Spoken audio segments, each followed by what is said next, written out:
थे अभी area, admin, controller और कवर टाइप, और हम लोग काम कर रहे थे अपसर्ट।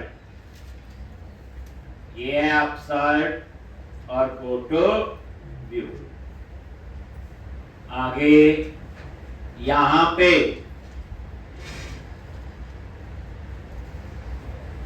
अब आपने बटन लगाना, यहीं पे थे तो क्या लिखोगे, बोलो। Tape class form hyphen group row padding दे दी और mark. Tape class all hyphen 8, याद करो, ऑफसेट 4,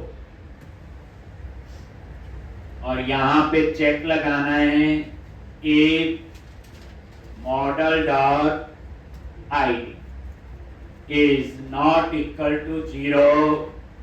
तो क्या करे, अगर 0 है तो वो क्या, अगर 0 नहीं है तो यहां पे पार्शियल नेम, कौन सा पार्शियल व्यू कॉल करे। अगर 0 है कौन सा पार्शियल व्यू, अगर 0 नहीं है तो किसको कॉल करे, underscore edit and back to list button. और यहां पे क्या आएगा, एडिट की जगह क्रिएट। और ये आपका था ये, और यहां पे रिफ्रेश करोगे ये आगे जी, और ये बैक टू लिस्ट काम कर रहा है। ठीक, अब से अगर नहीं जाता है तो यहां मैसेज आना चाहिए, तो उसके लिए आप नीचे वो पार्शियल व्यू कॉल कर लो जो वैलिडेशंस के लिए। ठीक है जी, वो पार्शियल व्यू कॉल कर लो।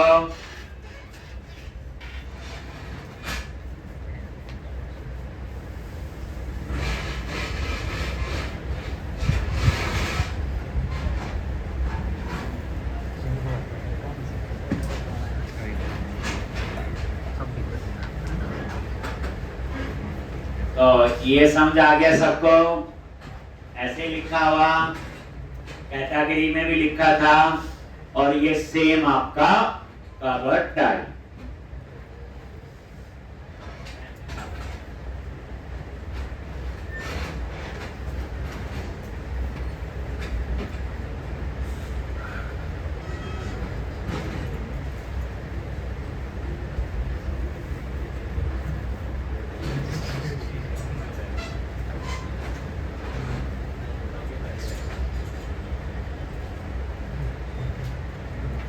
एक, अब आप लोग नीचे आ जाओ और यहां पे @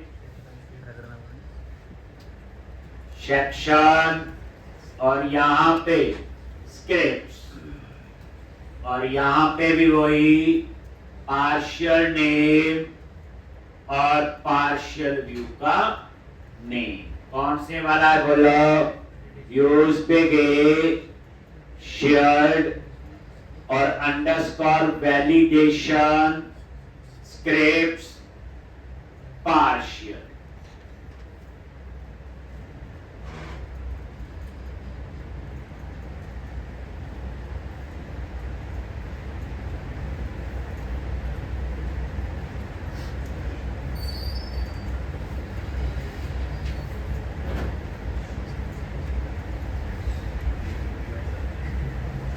अंडरस्कोर वैलिडेशन और स्क्रिप्ट्स पार्शियल।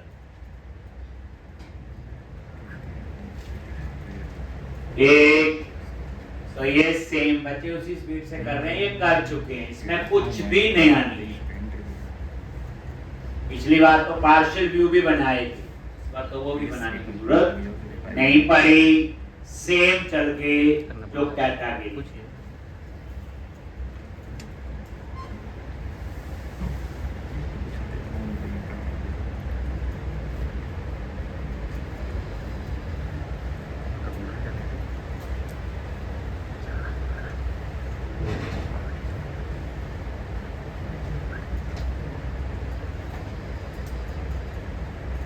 कवर टाइप,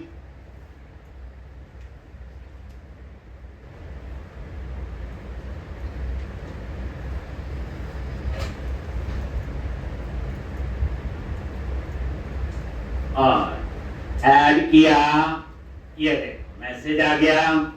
तो इस तरह से ये बैक टू लिस्ट। अब हमने अपसर्ट का पोस्ट बनाना है जहां पे सेव और अपडेट का कोड लिखना है। ठीक, कंट्रोलर में आ गए और यहां पे क्या लिखोगे, HTTP पोस्ट, और यहां पे एंटी फ्रोजरी टोकन, यहीं पे पब्लिक क्या लिखोगे, हाई एक्शन रिजल्ट अपसर्ट, और यहां क्या पास करोगे, कवर टाइप।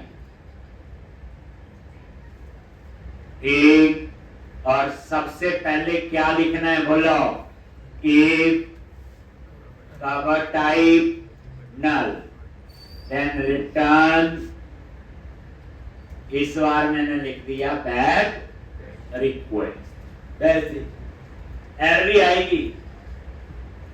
एक, अगर नल नहीं है तो फिर चेक करोगे वैलिड है कि नहीं, model state dot is valid. अगर ये वैलिड नहीं है तो वो उसी व्यू पे रहेगा लॉन्च। अगर वैलिड नहीं है तो वही पेज आपका ओपन रहता है। अगर ये वैलिड है तो फिर हम लोग क्या लिखेंगे, कवर टाइप डॉट आईडी। अगर ये 0 है तो सेव, देखो यूनिट वर्क डॉट बस चेंज क्या हुआ, कवर टाइप डॉट क्या आएगा, एड, और यहां पे कवर टाइप। ठीक, और else unit work dot cover type dot update. ठीक, से वही आपकी रिपोजिटरी से क्लास चेंज होगी, और उसके बाद यूनिट वर्क डॉट सेव, और उसके बाद return redirect to action name of index launch. अब ये नजर मारो कि काम कितनी फास्ट हो रहा है, स्ट्रक्चर बना है। जनरली जब किसी कंपनी में रिक्वायरमेंट आती कि आज का क्या काम है, तो जो ये एक पेज है इस पे वो 7-8 घंटे का टाइम देते हैं, क्योंकि उसमें वो डाटाबेस भी बनेंगे, क्लासेस भी बनेंगी, डिजाइन भी बनेगा, टेस्टिंग भी होगी, सारा कुछ होगा। ठीक, और हम इसे कितनी जल्दी बना पा रहे, लेकिन नो डाउट अब बेस बनाने में तो हमें भी टाइम लग रहा है। ठीक, तो इस तरह से यहां भी ब्रेक पॉइंट लगा लो, मतलब डेवलपमेंट भी फास्ट होती है।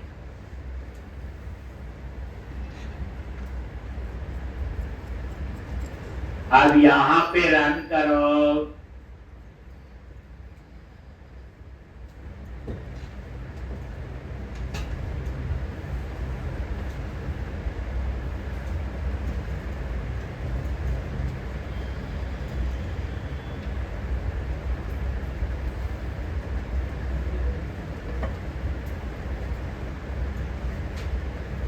और ये देखो कवर टाइप और ऐड न्यू कवर टाइप। आगे, और यहां पे लिखा हार्ड कवर, सेव पे क्लिक किया,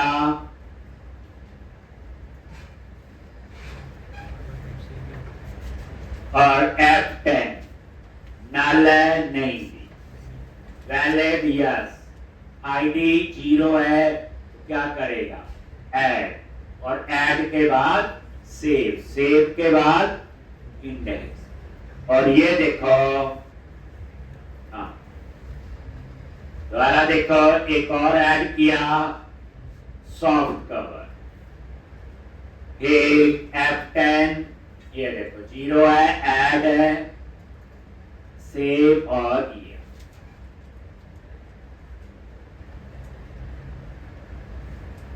एक, अगर आप एडिट करना चाहते हो, ये लो, एडिट पे क्लिक किया, सॉफ्ट कवर, अपडेट, अपडेट पे क्लिक करवाके वहां पे इस बार आईडी होगा, ये F10 नल भी नहीं है, वैलिड है, 0 नहीं है, कहां जाएगा एल्स में, क्या करेगा ये अपडेट, और इस तरह से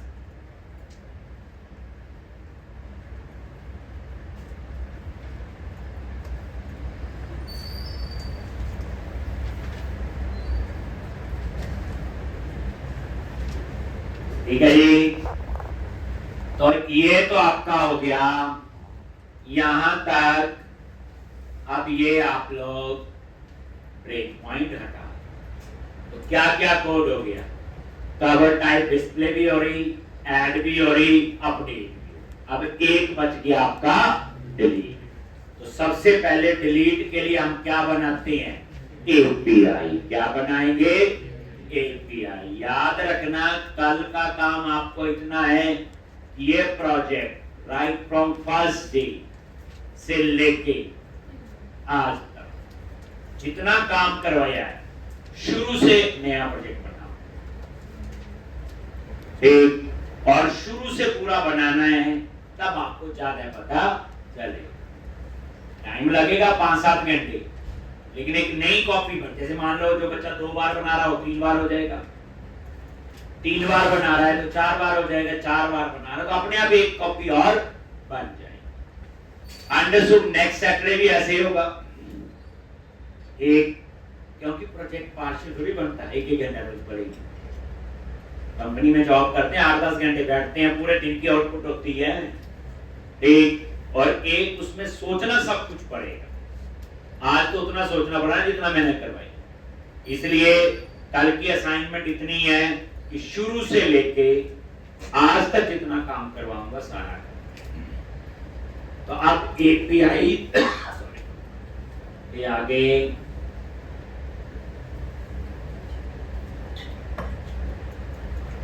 क्या लिखना है, http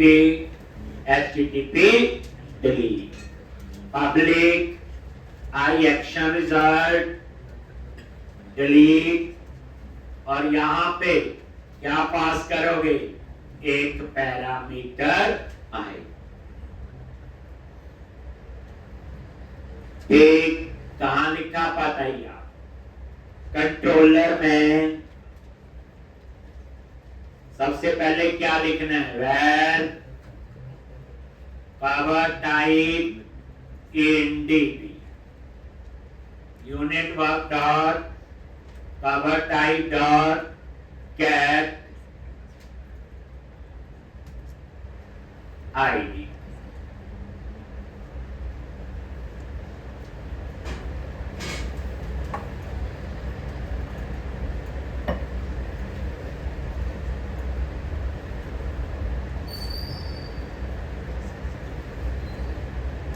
पावर टाइप अगर नल है, इसका मतलब आईडी गलत है, देन वो क्या रिटर्न करेगा, JSN, और JSN में 2 की पास करूंगा, एक का नाम दे दिया सक्सेस और ये लिख दिया फॉल्स, दूसरा नेम दे दिया मैसेज, और यहां पे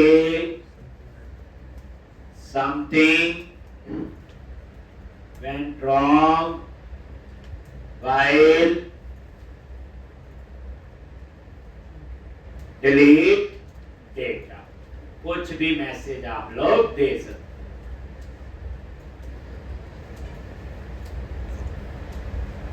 ठीक, अगर ऐसा नहीं है तो फिर ये डिलीट होना चाहिए।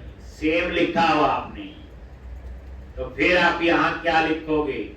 Unit work dot cover type dot remove, और यहां पे कवर टाइप इन डीबी और यूनिट वर्क डॉट बोलो सेव, और उसके बाद क्या लिखेंगे?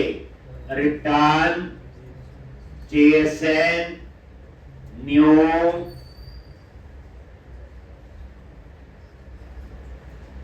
Success is equal to true, और यहां पे मैसेज डेटा सक्सेसफुली डिलीटेड।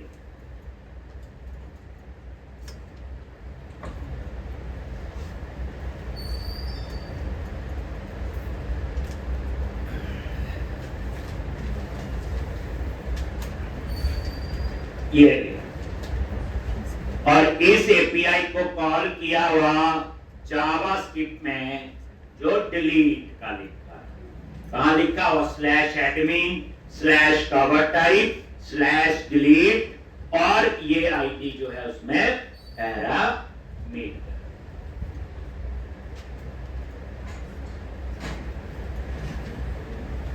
अब ये फ्लो हमारा होगा, रिक्वायरमेंट के हिसाब से चीजें बढ़ सकती हैं, बट ये तो हर पेज पे हर मॉड्यूल पे आपको चाहिए। ठीक है जी।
अब यहां पे ये देखो, अब क्या करो आप लोग? www.root.js और कवर टाइप JS, आगे JS में यहां पे बच्चे ये डिलीट, इसके अंदर देखो क्या लिखा हुआ? /admin /covertype /delete, और डेटा में क्या है? आईडी। तो ये बेसिकली यूआरएल है आपका, क्या ये पूरा यूआरएल? तो एपीआई कुछ नहीं है, जस्ट क्या है? यूआरएल, उसी के थ्रू सारा काम होता है। अब यहां पे ये जो डिलीट है ये हम लग से बना रहे, और क्यों बनाते हैं? ताकि इसमें कुछ जावास्क्रिप्ट के रेफरेंस या लाइब्रेरी यूज करनी है, जैसे स्वीट अलर्ट। तो सबसे पहले title want to delete data, 2 बार लिख दिया इस प्रोजेक्ट में, तीसरी बार होगा मैं कॉपी पेस्ट करूंगा। आपने नहीं, आपने तो लिखना है। एक कोई चेंज नहीं है, टेक्स्ट डिलीट इंफॉर्मेशन, कुछ देना चाहो तो आप दे सकते हैं। उसके बाद आइकन कौन सा? वार्निंग चाहिए, एरर चाहिए, और भी चाहिए। और यहां पे बटन्स ट्रू नहीं करोगे तो एक ही बटन आता है। और डेंजर मॉडल इसको क्या कर दिया, ट्रू।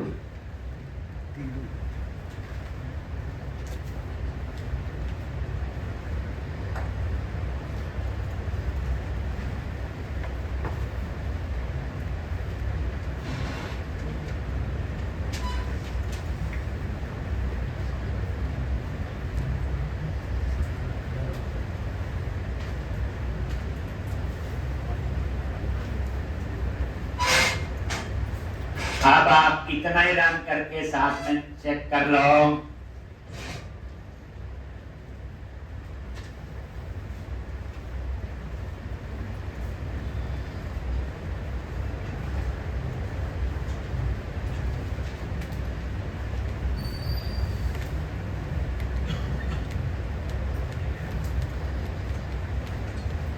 और यहां पे कवर टाइप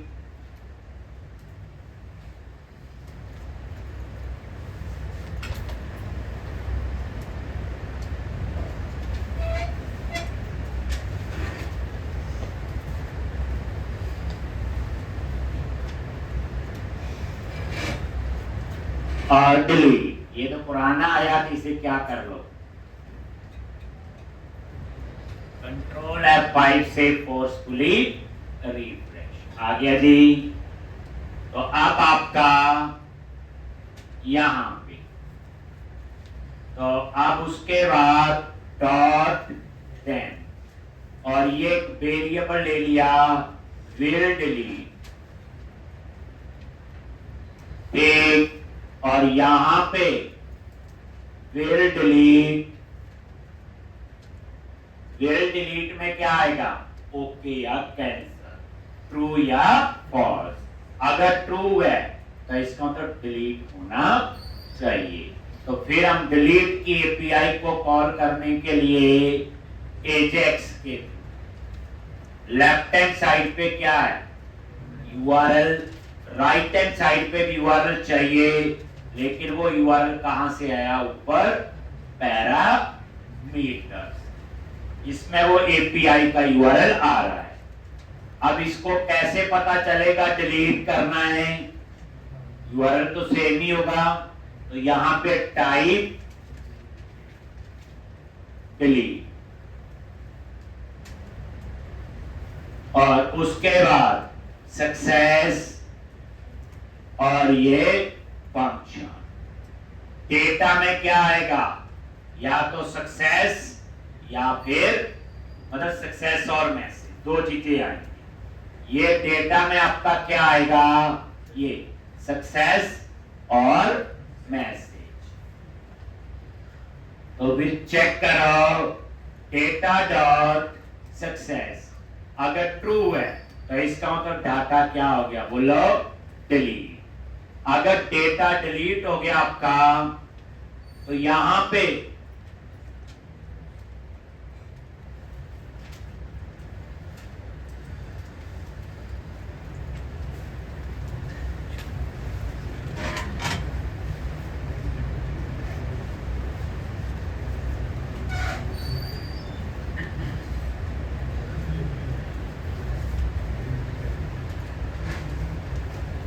तो यहां पे मैसेज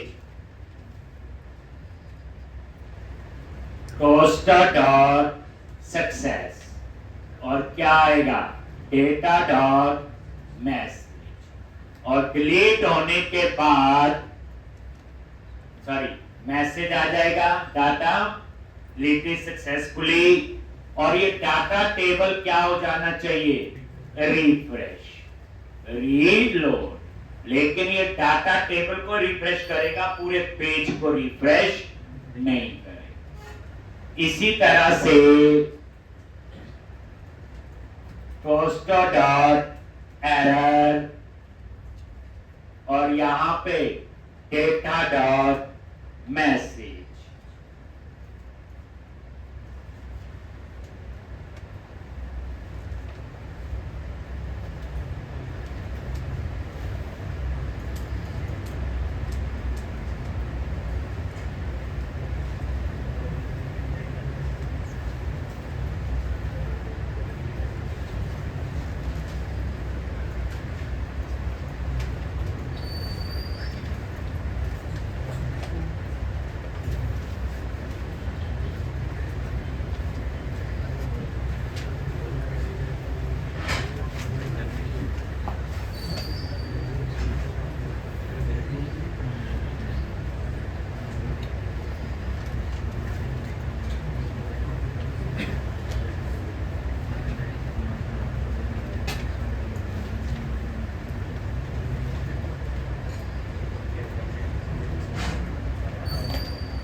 एक तो यहां पे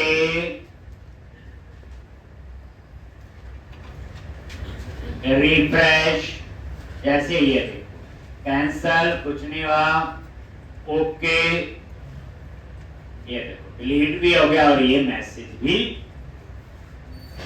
ठीक है जी। तो इस तरह से ये था आपका सारा क्वेश्चन, ठीक है जी। तो कैटेगरी मॉड्यूल हो गया और कवर ड्राइव, ठीक।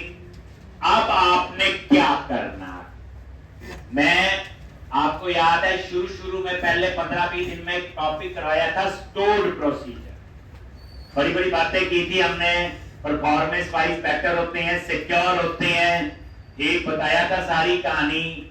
तो वाई शुड उसको आप अपने प्रोजेक्ट में क्यों नहीं यूज करते। तो अब मैंने सिखाना है कि एंटिटी फ्रेमवर्क में स्टोर्ड प्रोसीजर कैसे यूज करते हैं।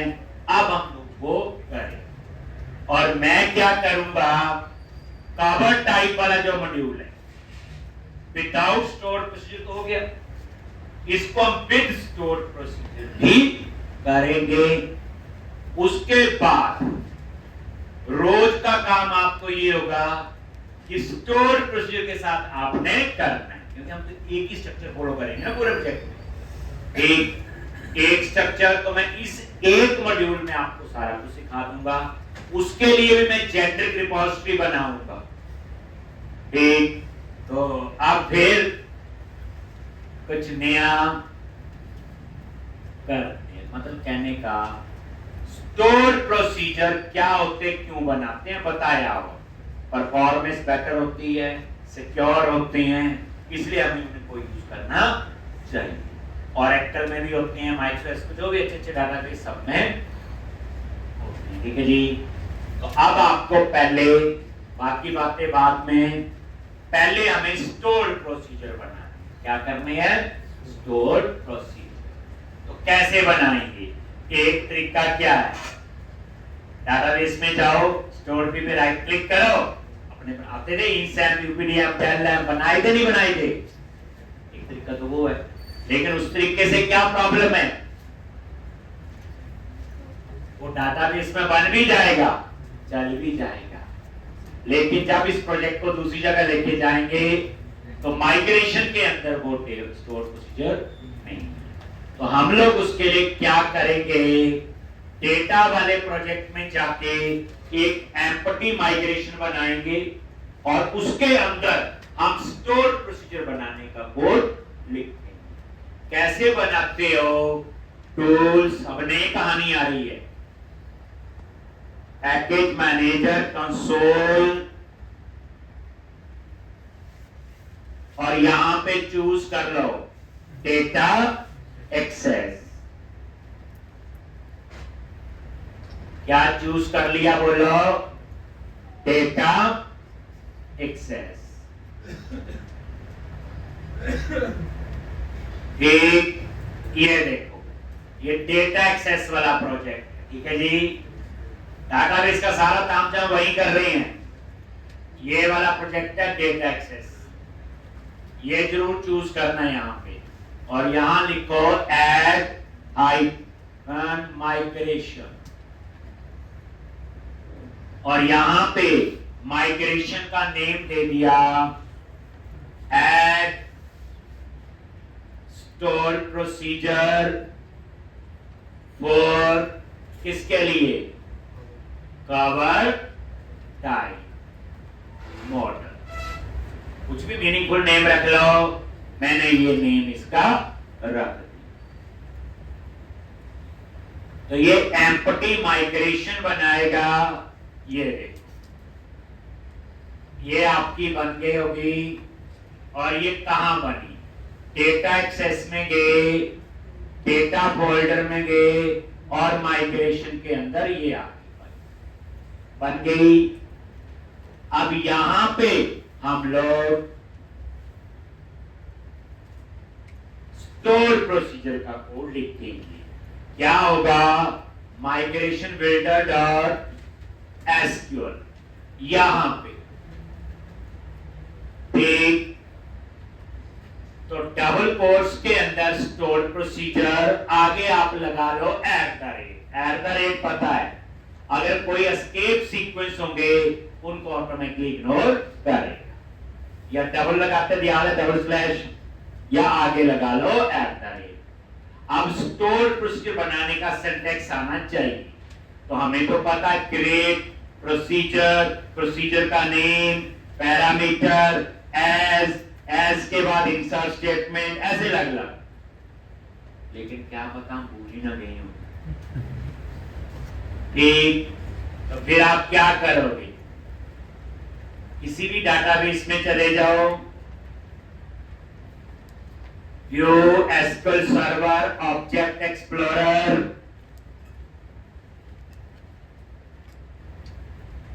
सिर्फ जस्ट फॉर सिंटैक्स, और यहां पे इंस्टेंस चूज कर लिया जो आप यूज कर रहे हैं, डाटाबेसेस, कोई भी डाटाबेस, जरूरी नहीं हम अपना ही करना है, हमारा डेटाबेस है वैसे ही ये बीकॉम,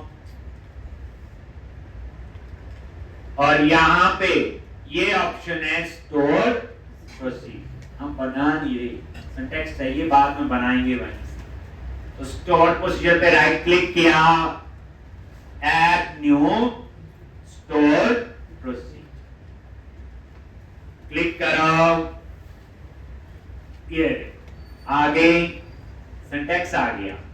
हम यहां पे स्टोर प्रोसीजर का नेम देंगे,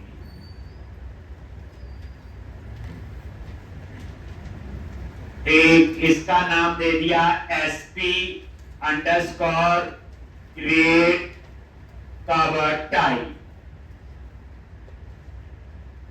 cover type, create cover type. अब इसमें कितने पैरामीटर होंगे बोलो,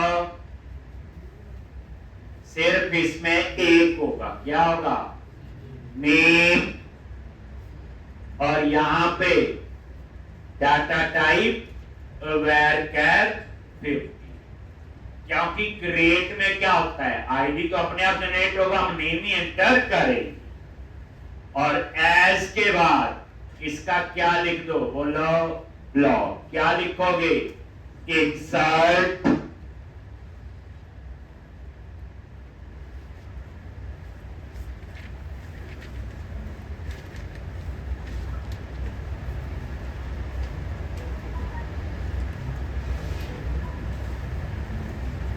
insert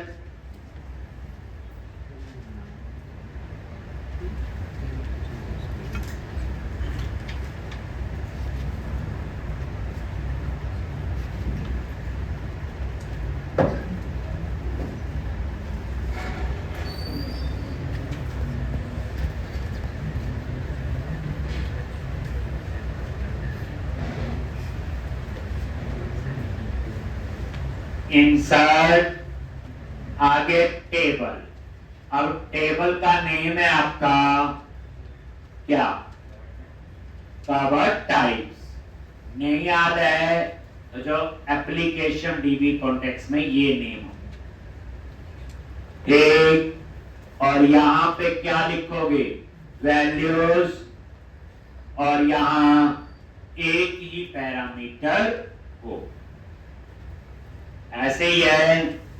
तो ये एक स्टोर प्रोसीजर बन गया, और इसको कॉपी कर, लिखना कहां है, वही जो एम्प्टी माइग्रेशन है, और इसके अंदर आप उसे लिख दो, वहां लिखने के तो समझाने के लिए, और ये देखो एक,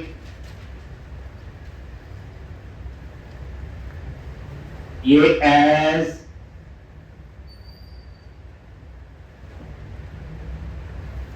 इंसर्ट,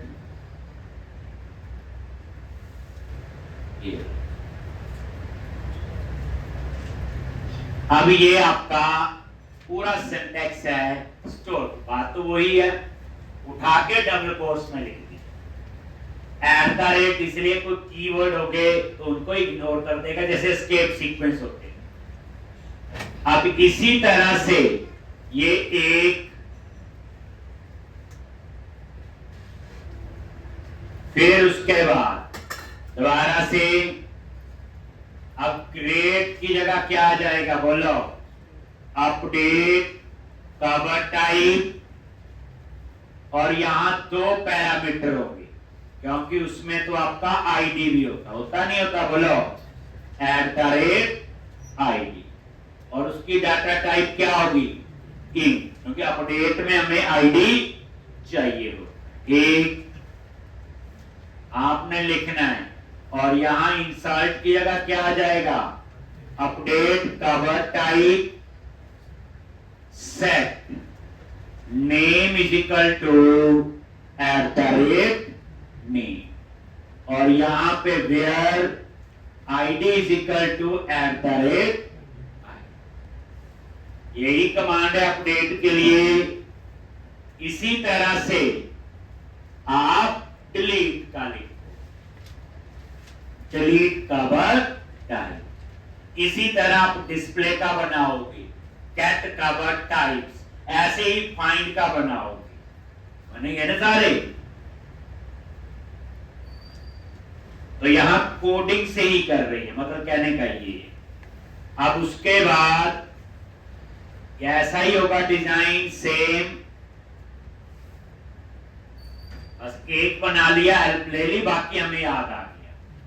यहां पे क्या लिखेंगे बोलो, डिलीट कवर टाइप, इसमें सिर्फ एक पैरामीटर है आई,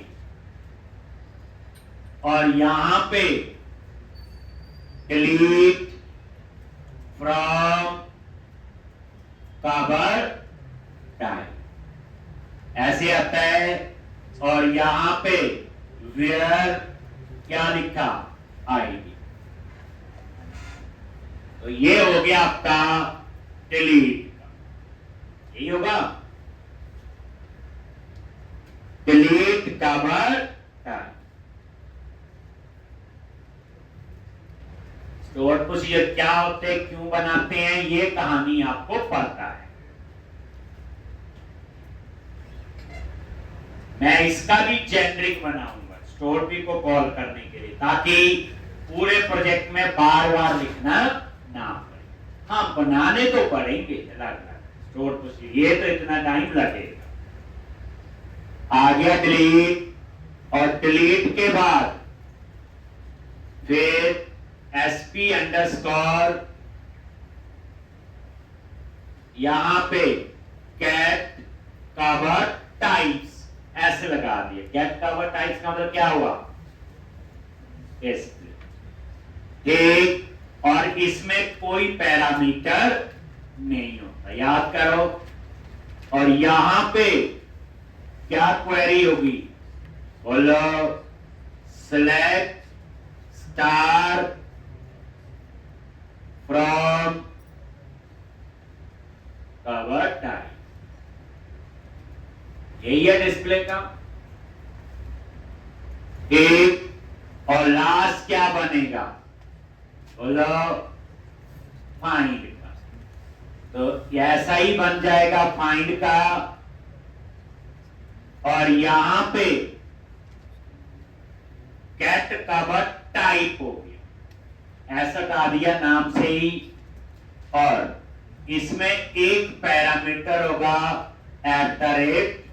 @ID in, और यहां पे फ्रॉम वेयर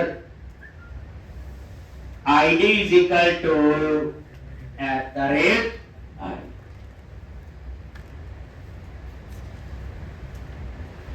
ठीक। तो ये आपके लिख लो स्टोर। बस इसके बाद आप एक कमांड रन करो, अपडेट डाटाबेस। ये 5 के 5 स्टोर प्रोसीजर आपके डाटाबेस में बन।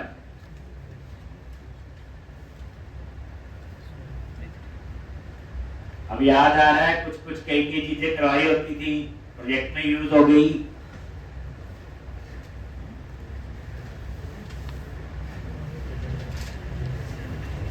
यानी कवर टाइप मॉड्यूल 2 तरीके से करते हैं। ये फर्क है बस। फिर रोज का आपको काम मिल जाएगा, एक तरीके से मैंने और एक से आपने। ठीक है जी।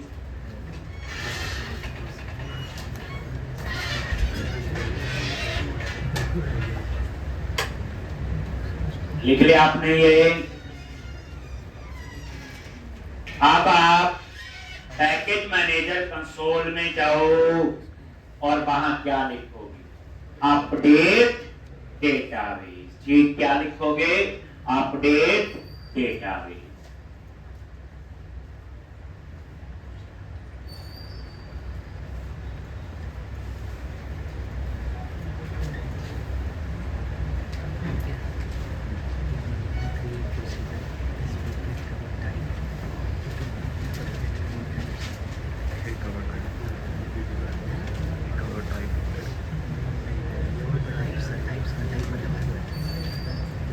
तो यहाँ पे टूल्स और पैकेज मैनेजर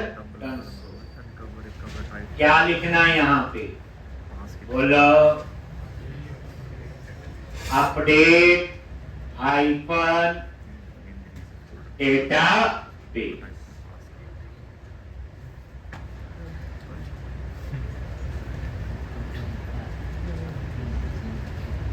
एक और ये आपके डाटाबेस स्टोर प्रोसीजर बन। ठीक है जी।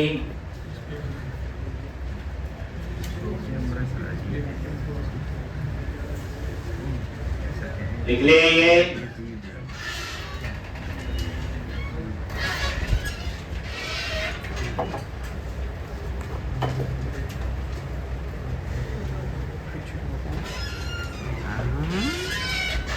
एक लिख लो, आइडिया हो जाएगा कैसे बन।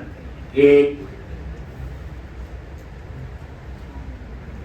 सब में update cover type, get cover type, get cover type, get consider. अब आपने डाटाबेस में जाके चेक करना है।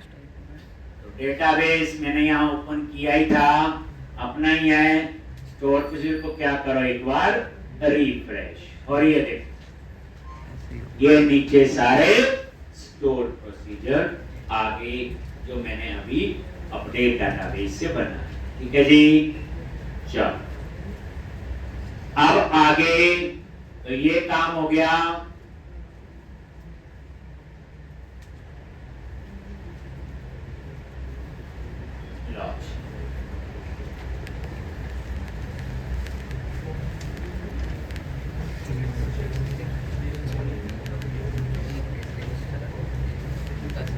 उसके बाद क्या करना आपने? अब इनको कॉल करना। ठीक। तो आज हम एक और यूज करेंगे, यूटिलिटी वाला प्रोजेक्ट यूज नहीं किया। इसमें हम स्टैंडर्ड डिक्शनरी बनाएंगे जिसे हम पूरे प्रोजेक्ट में यूज करेंगे।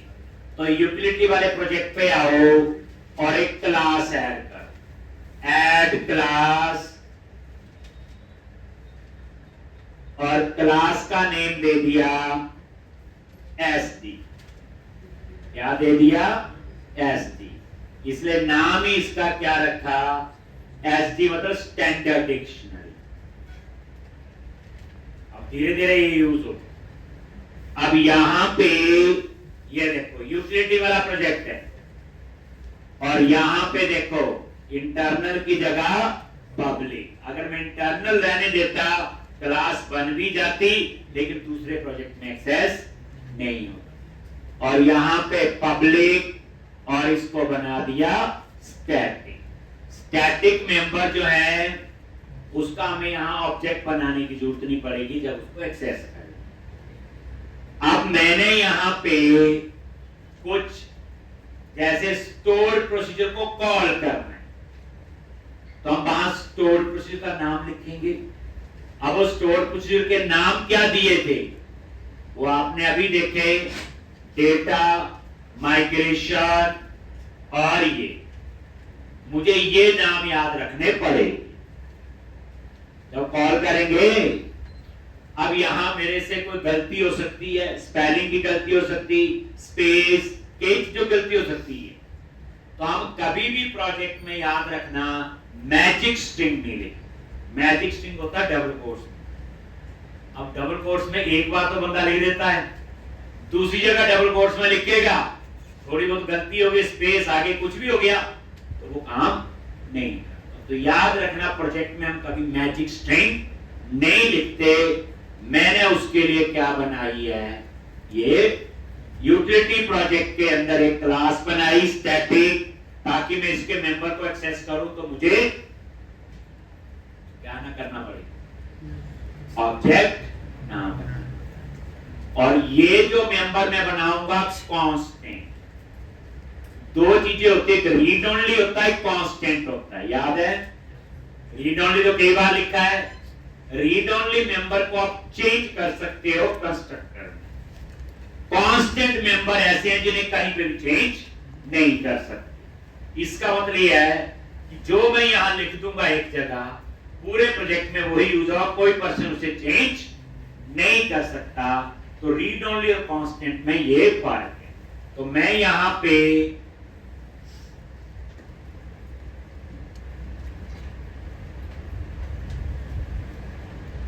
तो सबसे पहले कवर टाइप स्टोर्ड प्रोसीजर, ये उसके लिए बना लिया। और यहां पे मैंने क्या किया, पब्लिक और देखो कॉस्ट, और डेटा टाइप स्ट्रिंग। और यहां पे नाम हम कुछ भी रख सकते हैं, ठीक, जैसे procedure underscore get cover types, और डबल कोट्स में आप नेम दे। किस नाम से था, गेट कवर टाइप वाला, ये यही नाम है ना बच्चे, यही से बनेगा। तो ये देखिए, तो पहली बात, काफी जगह आपने देखा अगर क्लास स्टैटिक है तो उसके मेंबर भी क्या होने चाहिए, स्टैटिक, देखा है। पर आज पता चल गया नॉन स्टैटिक मेंबर हो सकते हैं, बट कौन सी हो सकती हैं, कांस्टेंट लिखा आगे ये, इसका मतलब है इसकी वैल्यू जो मैंने यहां डाल दी पूरे प्रोजेक्ट में यही चलेगी। मैं इस वेरिएबल को कहीं पे भी चेंज नहीं कर सकता, इसलिए हम क्या कह रहे हैं इसको, कांस्टेंट।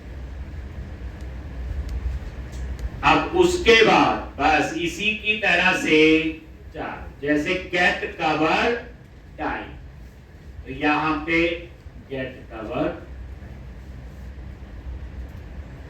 मैं ये नहीं लिखूंगा, मैं ये लिखूंगा वहां, मैं ये डबल कोट्स वाली चीज नहीं लिखूंगा, ठीक। उसके बाद यहां पे क्रिएट, और यहां पे क्या नेम दिया होगा, ये नेम वही देने हैं जो स्टोर प्रोसीजर डबल कोट्स। और इसी तरह से यहां पे क्या लिखोगे, अपडेट कवर टाइप, बस क्रिएट की जगह क्या आ गया, अपडेट कवर टाइप। इसी तरह से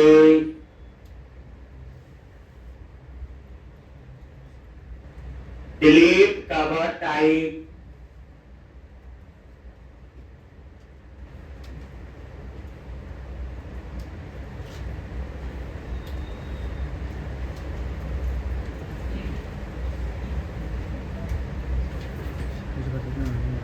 एक रिकॉर्ड शो करना, ये multiple show gate double type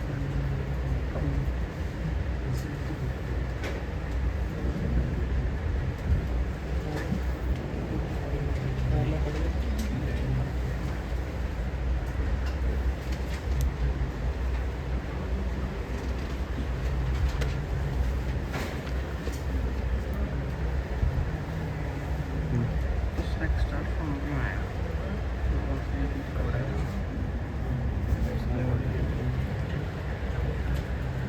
Get on to the मान लिया मैंने। ऐसे। अब ये मैजिक स्ट्रिंग नहीं करेंगे, हम ये नाम एक्सेस करेंगे, ये वाला।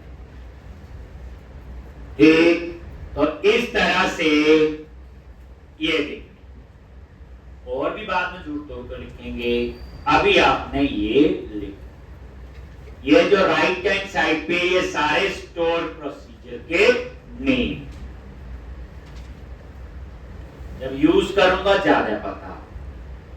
अब मैं इसके लिए जेनरिक रिपोजिटरी बनाऊंगा, जो वो बनाई वो स्टोर प्रोसीजर के साथ नहीं काम करती, आई रिपोजिटरी और रिपोजिटरी।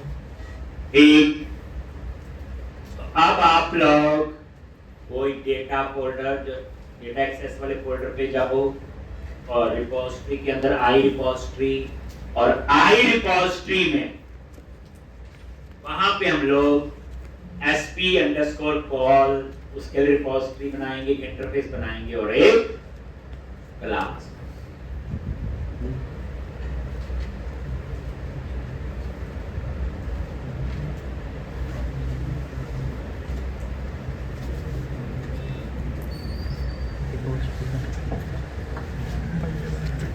माफ कर दिया रे भाई, तेरी गल सुन नहीं बता। पोस्ट की बनाऊंगी नहीं साइयां लगेगा। बनाई थी रिपोस्ट होती है, बस बनाई तो मैं जो बता। नेक्स्ट लिख लिया ये, मुझे मत पीछे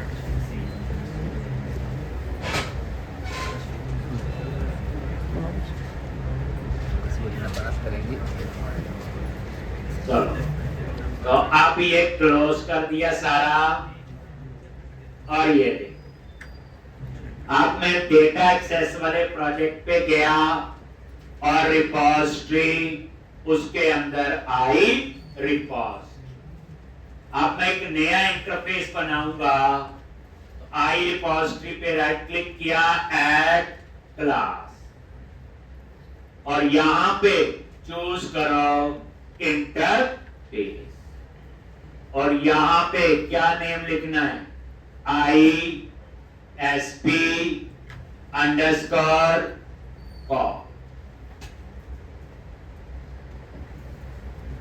आई मतलब इंटरफेस, SP_call स्टोर प्रोसीजर को कॉल करने के लिए। ये रिपोजिटरी का मतलब नहीं कि रिपोजिटरी लिखने से बनती है तो क्लास ही, तो ये इंटरफेस है। और ये देखो, ये आ ISP_call, और ये देखो यहां पे पब्लिक इंटरफेस और ISP_call। अब इस इंटरफेस में हम मेंबर डिक्लेयर करेंगे जिसके थ्रू हमने स्टोर्ड प्रोसीजर को कॉल करना है, लेकिन ये जेनरिक होगा। अभी तो खैर मैंने कवर टाइप के बनाए, कल को मैं कैटेगरी के बनाऊंगा, ऐसे 5। कल को 100 मॉडल हैं, हर एक मॉडल के अलग अलग स्टोर प्रोसीजर बने। एक तो अब यहां पे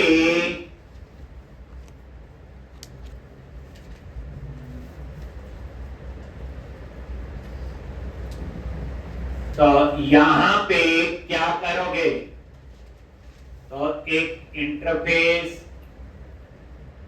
ISP_call,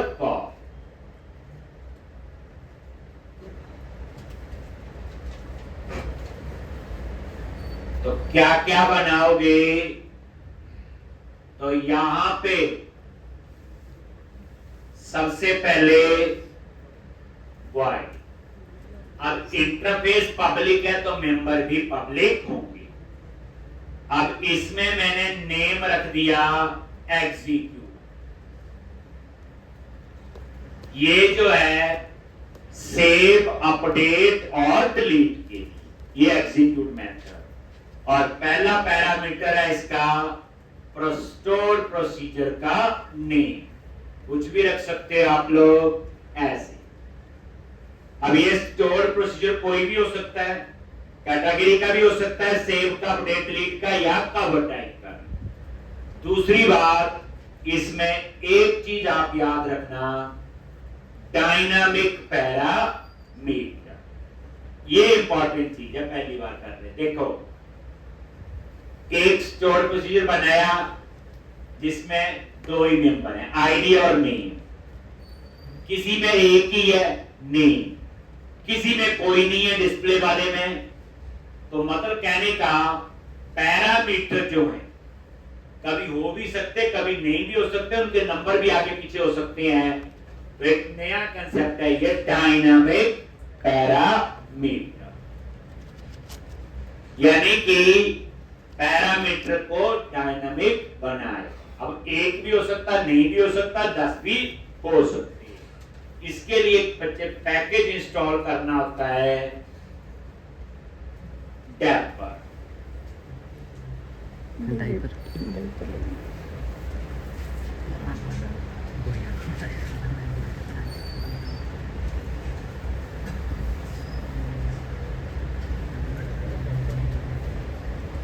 तो ये फर्स्ट ऑप्शन है और इंस्टॉल करो।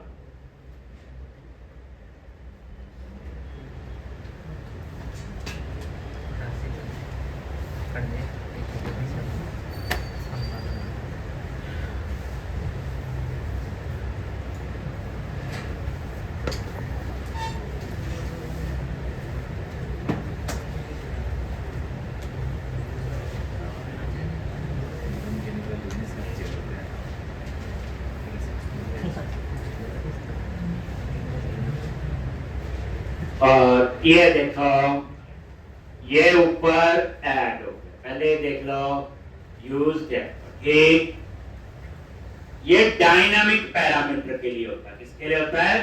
Dynamic parameter. ये देखो ये इस प्रोजेक्ट में भी डेटा एक्सेस वाले में इंस्टॉल हो गई है। तो डायनामिक पैरामीटर समझ गए? देखो स्टोर प्रोसीजर में पैरामीटर हो भी सकते, नहीं भी हो सकते, कम भी हो सकते, ज्यादा भी। तो मैंने यूज किया यहाँ पे डायनामिक पैरामीटर। तो इस तरह से, और यहां पे आपने क्या पैरम, तो ये आपने एक वेरिएबल ले लिया और उसमें बाय डिफॉल्ट पास कर दिया नल। मगर कुछ नहीं पास करोगे तो नल तो ये उठा लेगा। ठीक, तो ये जो आपका एग्जीक्यूट मेथड है ये 3 काम करेगा, एक सेव, एक अपडेट और एक डिलीट।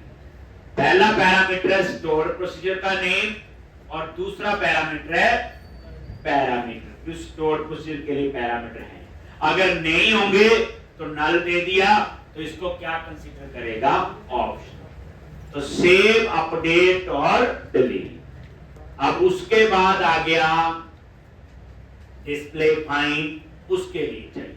ठीक, तो उसके लिए आपने क्या किया? एक सिंगल, ये बोला है फाइंड वाला, तो टी का मतलब टाइप और नेम दे दिया सिंगल, सिंगल रिकॉर्ड जैसे है। और यहां और यही सेम ऊपर 2 पैरा,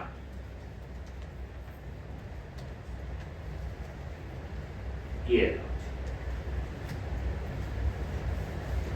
सिंगल सिंगल रिकॉर्ड। ठीक, तो टी क्या है? टाइप। क्या रिटर्न करेगा? कैटेगरी, कवर टाइप जो होगी, जैसे वहां गेट रख दिया था पिछले में, याद होगा, या फर्स्ट और डिफॉल्ट। ये हुआ।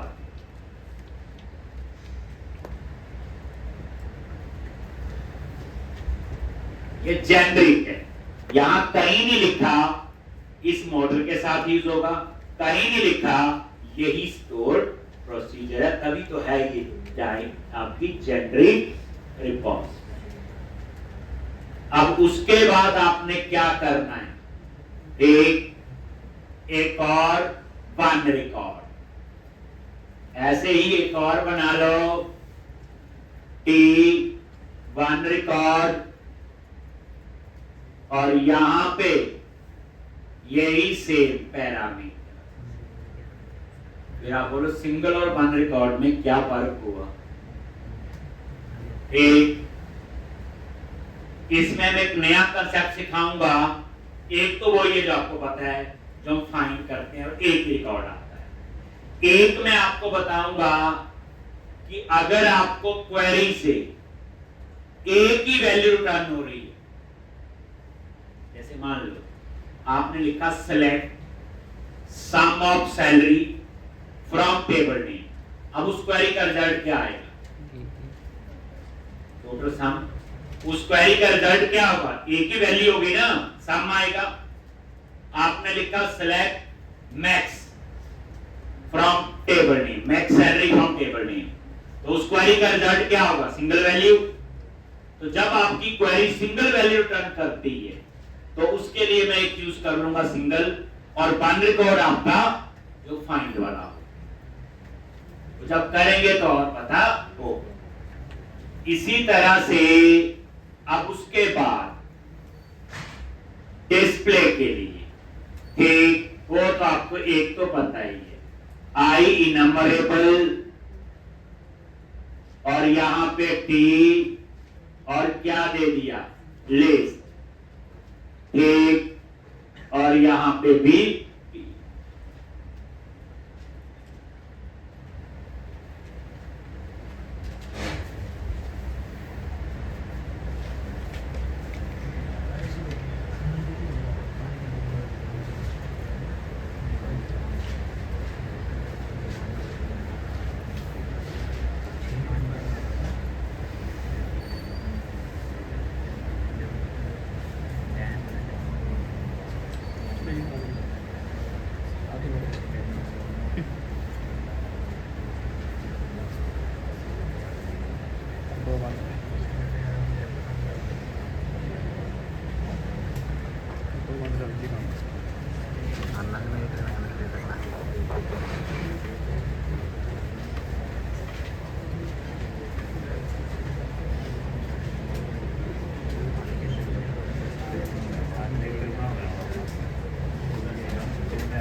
एक वही आई नंबरेबल क्या करेगा? कलेक्शन।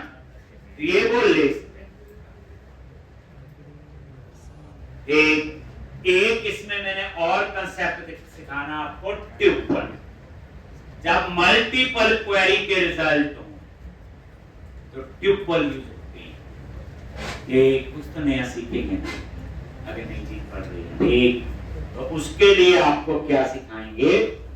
ट्यूपल। ये भी ठीक है, डिस्प्ले, ये मल्टीपल रिकॉर्ड है, ठीक है, लेकिन मल्टीपल क्वेरी के रिजल्ट फर्क है।